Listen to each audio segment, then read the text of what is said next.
Nah, ini ada informasi di sisi lain belanja negara tadi 493,8 itu tumbuhnya tidak main-main ya, 41,9% dibandingkan tahun lalu selama 2 bulan dengan 2 bulan.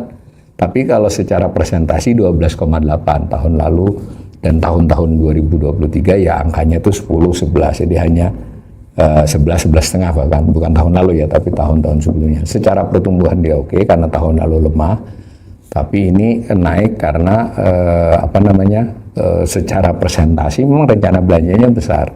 Nah, lagi pula silahkan didiskon 493 dikurangi yang saya ceritakan di depan tadi.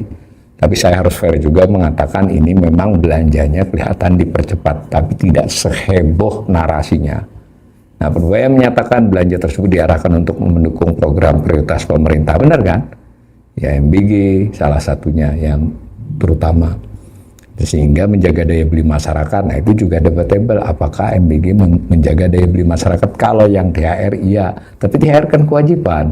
Cuma kenapa di Februari? Karena hari rayanya lebih cepat, bulan Maret sekarang dibandingkan misalnya 2 tahun 3 tahun yang lalu. Nah, dan apakah mendorong pertumbuhan ekonomi sejak awal tahun? Ya, kita masih harus nunggu. Nah, adapun keseimbangan primer, nah ini dilaporkan juga mencatat defisit sebesar 35,9 triliun atau 40% terhadap APBN. Jadi kan ini juga soal yang serius, karena keseimbangan primer itu adalah pendapatan dikurangi belanja, tetapi di belanjanya tidak termasuk bunga utang. Rencananya kita hanya sekitar 82 triliun defisitnya selama 2006. Ini baru 2 bulan sudah 35,9.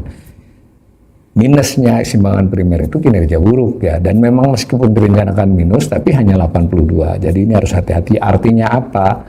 Artinya bayar bunga utangnya sudah mulai tinggi di satu sisi ya, dan pendapatannya tidak tidak sebesar yang diceritakan. Bukan sebesar itu maksudnya peningkatannya, besarnya ya besar tuh.